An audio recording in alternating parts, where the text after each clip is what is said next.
बिस्मिल्लाहिर्रहमानिर्रहीम। अस्सलाम वालेकुम, वेलकम टू माय चैनल। आज हम पोटैटो ब्रेड पकोड़ा बनाएंगे। बहुत ज़्यादा आसान है और बनाना भी बहुत ज़्यादा आसान है और बहुत ज़्यादा मज़े के बनते हैं। रमज़ान में इफ्तार के लिए जल्दी जल्दी बन जाते हैं। जिसके लिए आलू हमें चाहिए आधा किलो, उसको मैंने बॉईल कर लिया है और मैश कर लिया है। नमक है हस्बे जायका, हल्दी आधा चाय का चम्मच, सुर्ख मिर्च 1 चाय का चम्मच, गरम मसाला 1 चाय का चम्मच, कुटी लाल मिर्च आधा चाय का चम्मच, ज़ीरा आधा चाय का चम्मच, साबुत धनिया 1 चाय का चम्मच, काली मिर्च आधा चाय का चम्मच, हरी मिर्च 3 से 4 अदद बारीक कटी हुई, हरा धनिया हस्बे ज़रूरत, चाट मसाला 1 चाय का चम्मच। इन सारी चीज़ों को अच्छे तरीके से मिक्स कर लेना है और ये देखें बहुत अच्छे तरीके से हमने इसको मिक्स कर लिया है। अब इसको एक साइड पे करेंगे और 6 ब्रेड की स्लाइस लेंगे।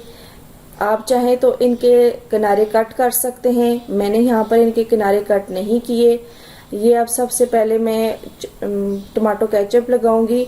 उसके बाद जो हमने आलू का मिक्सचर तैयार किया है उसको ब्रेड स्प्रेड कर देंगे और दूसरी ब्रेड की मदद से उसको बंद कर देंगे और थोड़ा सा प्रेस करेंगे और मुख्तलिफ शेप्स में उसको कट कर लेंगे। यहाँ पर अब मैंने चारों कोनों से इसको कट किया है तो ये इसके 4 पीस बन गए हैं। तो इसको बॉक्स की शक्ल में भी हम बना सकते हैं। ये अब मैं बॉक्स की शक्ल में काट रही हूँ, इसको मिनी पकोड़ा भी कहते हैं। ये अब बॉक्स की शक्ल में कट हो गए हैं। आप इसको मुख्तलिफ शेप्स में कट कर सकते हैं। अब ये तीसरा मेथड है, इसको एक साइड से आप कट कर लें तो ये एक शेप बन जाएगी।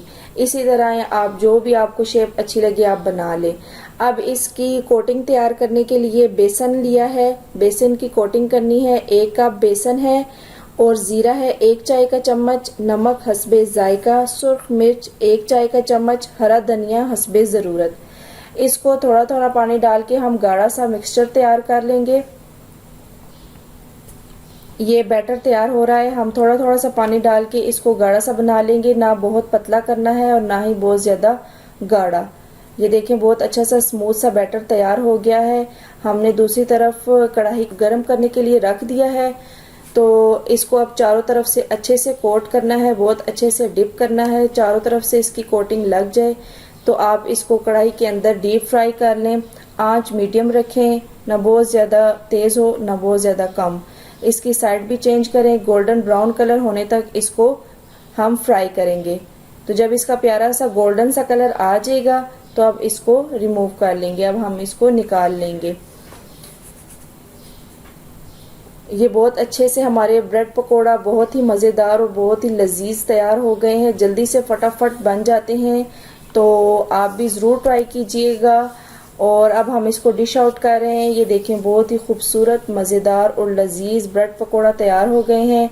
तो आप भी मेरी रेसिपी को ट्राई कीजिएगा। मेरे चैनल को विज़िट करें, लाइक करें, शेयर करें, सब्सक्राइब करें और मुझे अपनी दुआओं में याद रखें। अल्लाह हाफिज़।